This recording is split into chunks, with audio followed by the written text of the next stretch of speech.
Bonjour chers frères et sœurs, bienvenue sur le réseau d'édification chrétienne, votre serviteur Célestin Oufoué. Il nous fait plaisir ce matin de pouvoir partager avec vous la parole de Dieu dans le livre de Luc, Luc au chapitre 12, les versets 16 à 21. Nous voulons porter notre réflexion ce matin sur la vanité de la vie. Pourquoi nous voulons parler de la vanité de la vie? Nous voulons parler de la vanité de la vie parce que l'homme a beaucoup de projets, beaucoup de plans, beaucoup d'espérances de réalisation qui malheureusement, dans certains cas, se trouvent surpris par la mort. L'homme a des projets politiques, l'homme a des projets économiques, l'homme a des projets sociaux. Mais quelle est la place de Dieu dans tous ces projets-là que nous voulons réaliser? Quelle est la place de Dieu dans notre engagement à réaliser ces projets-là? Et quelle est la part de notre âme? Je voudrais que nous puissions regarder cela au travers de cette parabole, de cet homme riche qui a bâti sa richesse, de ses efforts, de son intelligence, de sa force physique. Mais s'est vu à un moment donné être surpris par la mort. La mort est la chose qui est, je dirais, qui est la mieux partagée dans ce monde parce que tout le monde y va passer. Qu'on soit riche, qu'on soit pauvre, qu'on soit grand, qu'on soit petit, qu'on soit gros, qu'on soit maigre, chacun connaîtra la mort. Donc c'est un passage obligé. Quelle est notre composante donc vis-à-vis de cela? Alors je voudrais que nous puissions regarder la vanité de la vie, une façon de nous dire que la vie sur terre, elle est brève, elle est éphémère. Certains vivront peut-être jusqu'à 120 ans. Malgré cela, nous dirons que la vie sur terre, elle est brève. D'autres n'atteignent pas un mois de vie, 5 ans de vie. La vie sur terre, elle est brève. Mais elle est dépendante en réalité de Dieu. Voilà pourquoi nous voulons au travers de ce test que nous puissions nous souvenir de Dieu dans tout ce que nous voulons faire. Le psaume 127 nous exhorte à cela. Il dit que si l'Éternel ne bâtit une maison, ceux qui la bâtissent travaillent en vain. Et si l'Éternel ne garde une ville, ceux qui la gardent en vain, ou veillent, ou du moins veillent en vain. Donc une façon de nous dire qu'il est important que Dieu soit au centre de nos vies, au centre de nos projets, au centre du désir de nos réalisations. Prions ensemble et nous allons regarder le test qui a été indiqué tout à l'heure. Prions. Seigneur, ce matin, je voudrais te bénir, te dire merci pour ta parole qui est vivante, qui est puissante et qui est vraie. Merci pour tous les enseignements que tu peux nous donner dans ta parole, qui nous aident à grandir, à marcher dans tes voies, Seigneur. Je veux m'approcher de toi, Seigneur Dieu, ce matin pour te demander pardon, mon Dieu. Pardonne toutes les fois où j'ai voulu être moi-même le guide de ma vie. Toutes les fois où j'ai pensé que j'étais capable moi-même d'être le chemin de ma vie, de conduire ma vie, d'être la boussole de ma vie, Seigneur. Je te demande pardon. Je vais te demander aussi pardon pour mon frère, pour ma soeur qui m'écoute et qui se sent concerné par ce sujet. Je te prie afin que Dieu, tu aies pitié de nous et que dans ta grâce, Seigneur, tu nous pardonnes et que tu viennes nous assister, Éternel.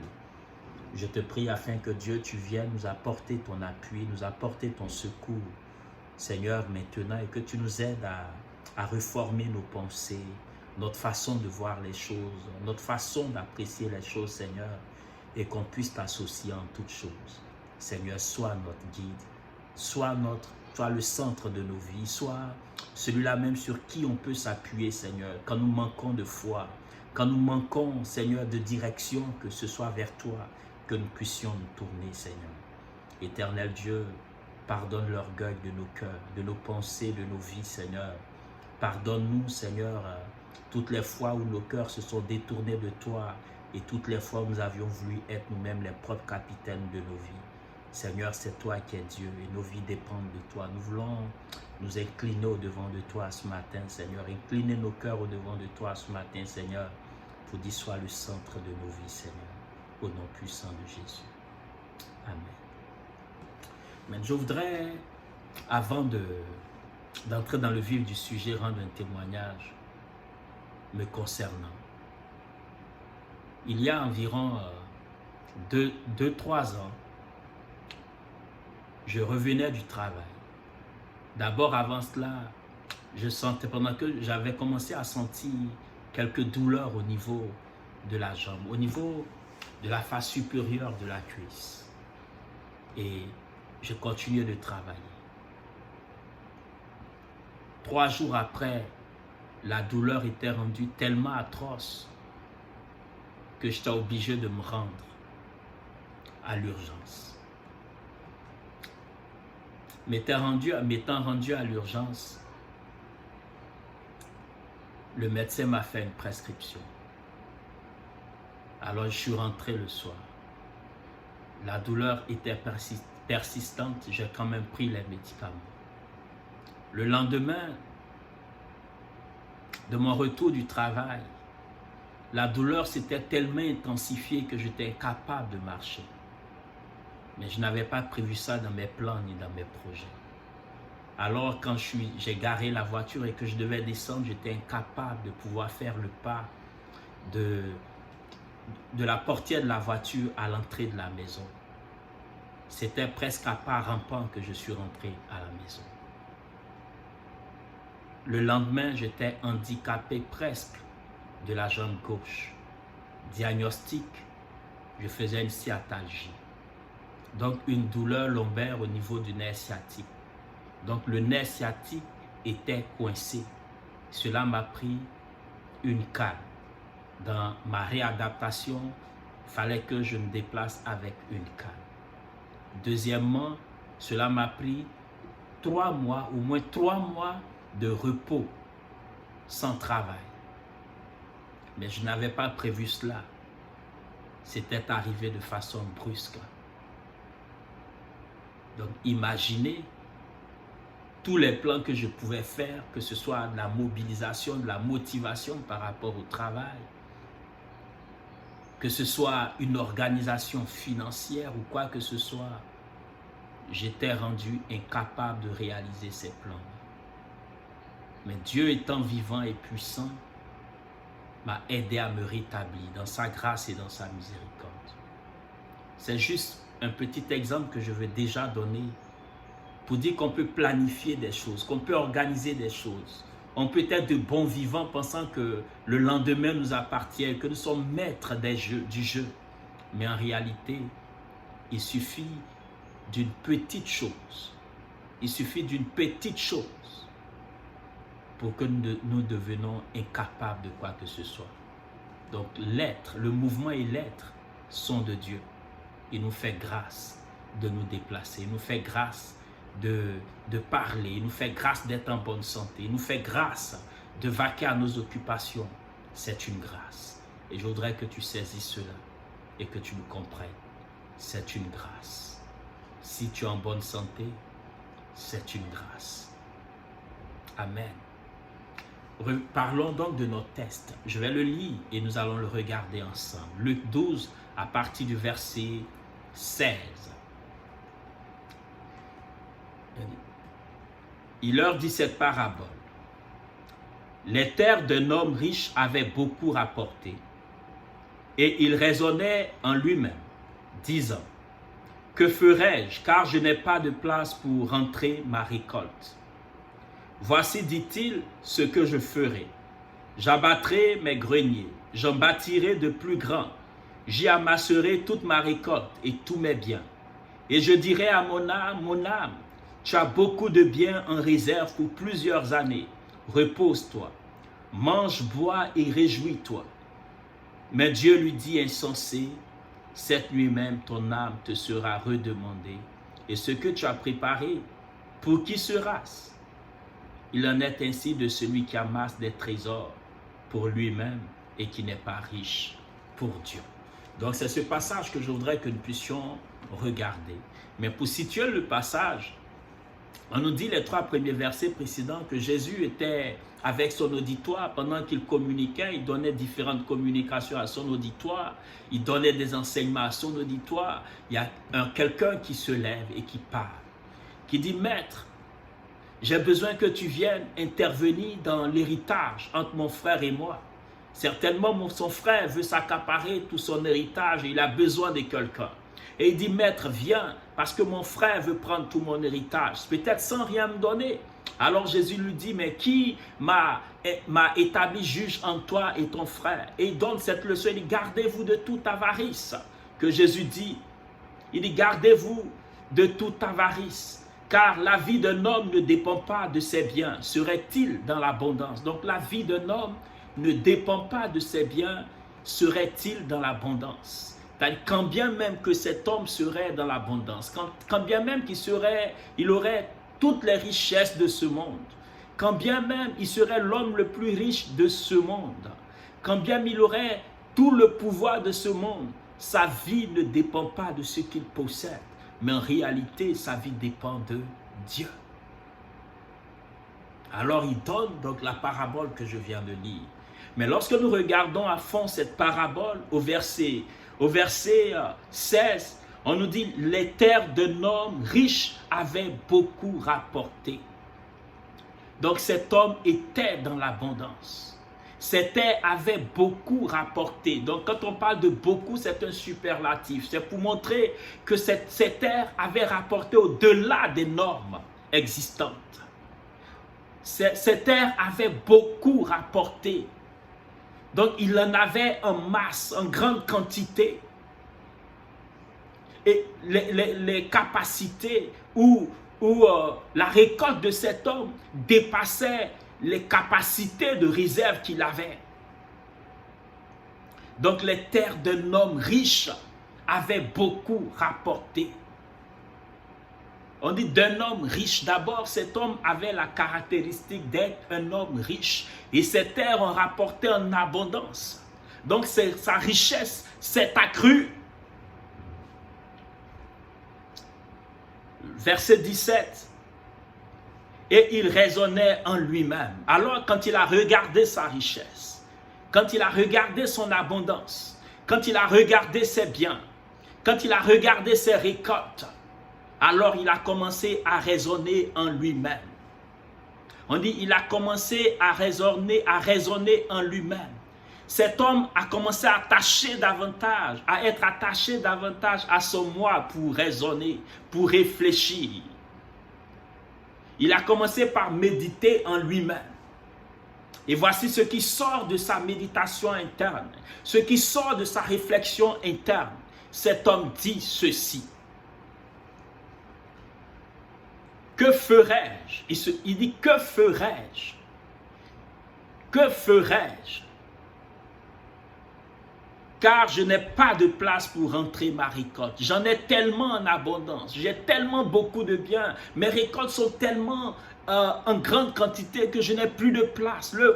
Le nombre de places que j'avais est saturé. Il dit, que ferais-je? Je n'ai plus de place pour réserver. Mais cet homme avait certainement oublié qu'autour de lui, il y avait des personnes misérables. Cet homme avait certainement oublié qu'autour de lui, il y avait des mendiants. Cet homme avait certainement oublié qu'autour de lui, il y avait des personnes qui avaient des récoltes maigres. Cet homme avait oublié qu'autour de lui, il y avait des personnes qui avaient de la difficulté pour avoir le pain quotidien.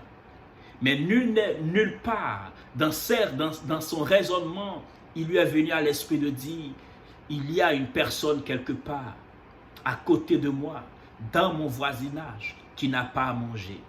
Dans mon voisinage, qui n'a pas une bonne récolte, que je peux accompagner, que je peux soutenir. Il avait oublié de regarder autour de lui, mais il regardait qu'à lui. Il dit, que ferais-je? Je n'ai plus de place.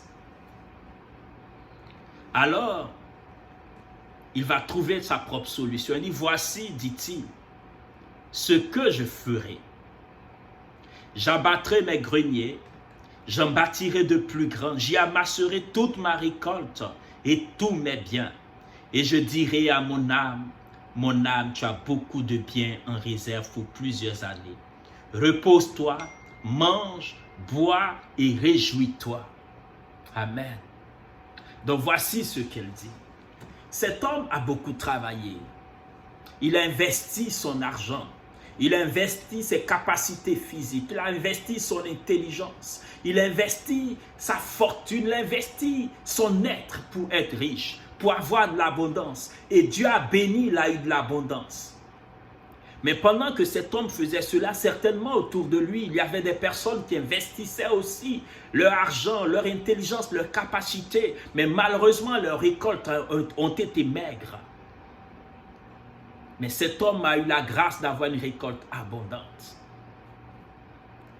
Et lorsqu'on lit le texte, c'est du moi, c'est du je, c'est du mais, c'est du ma. Donc c'est du moi et moi que cet homme ne faisait que dire. Ma récolte t'a donné, j'abattrai mes greniers, je vais me construire d'autres greniers.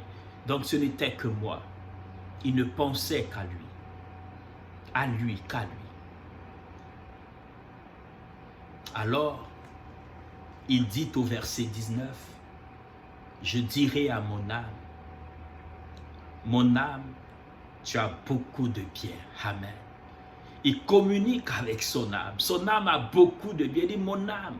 Il rentre en lui-même et dit, mon âme, tu peux te reposer. Tu as beaucoup de biens en réserve pour plusieurs années. Repose-toi. Mange, bois et réjouis-toi. Voici ce que cet homme avait planifié. La Bible n'est pas en train de nous dire qu'il est mauvais d'être riche. La Bible n'est pas en train de nous dire qu'il est mauvais de faire des réserves, de faire de l'économie. La Bible n'est pas en train de nous dire qu'il est mauvais de garder. Mais ce que la Bible est en train de nous dire, qu'il est mauvais de ne pas reconnaître que Dieu est notre bénédiction. Cet homme, dans ses plans,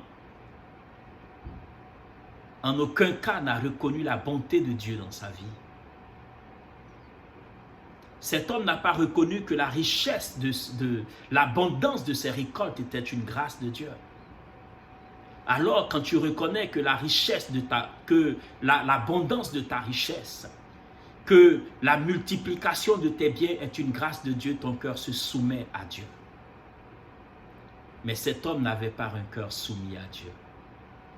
Mais cet homme avait un cœur tourné simplement vers lui-même. Et il disait, mon âme, repose-toi. Mon âme, tu as beaucoup de biens. Oui, c'est une grâce de Dieu. Mange, bois et réjouis-toi. Mais plus haut, le Seigneur a dit, pendant qu'il intervenait, lorsque cet homme voulait qu'il intervienne dans l'héritage familial, le Seigneur a dit,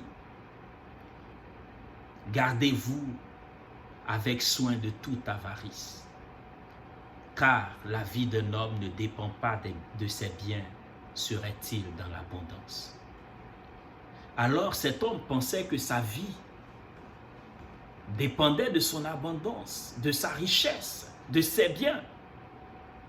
Cet homme pensait que parce qu'il avait de la richesse, il avait de l'abondance, tout dépendait de lui. Mais Jésus est en train de nous dire au travers de cette parabole que tout ne dépend pas de lui, mais que tout dépend de Dieu.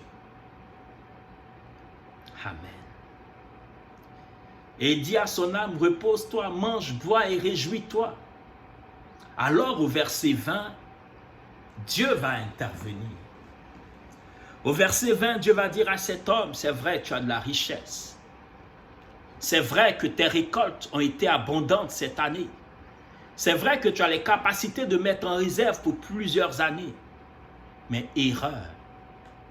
Erreur, sache que c'est moi qui suis le donateur des récoltes. C'est moi qui suis le rémunérateur de ceux qui me cherchent. C'est moi qui suis celui-là même qui fait germer les plantes. C'est moi qui fais pousser, c'est moi qui fais pousser. C'est moi qui donne à la graine morte de la vie afin qu'elle fleurisse. Dieu est en train de dire à cet homme, tout dépend de ma volonté. Et je veux dire à quelqu'un qui m'écoute aujourd'hui que tout dépend de la volonté de Dieu.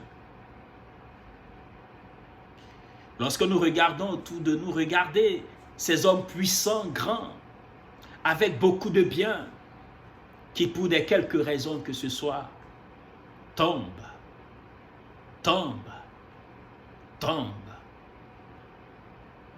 Oui, regardez ces milliardaires, ces millionnaires autour de nous, qui, avec la multitude de biens qu'ils ont, sont incapables de se soigner, mais qui tombent sous le coup de la mort. Regardez tous les plans politiques, sociaux, tous les plans familiaux, tous les plans que les hommes peuvent mettre en place. Mais malheureusement, qui n'arrivent même pas à les réaliser parce que surpris par la mort.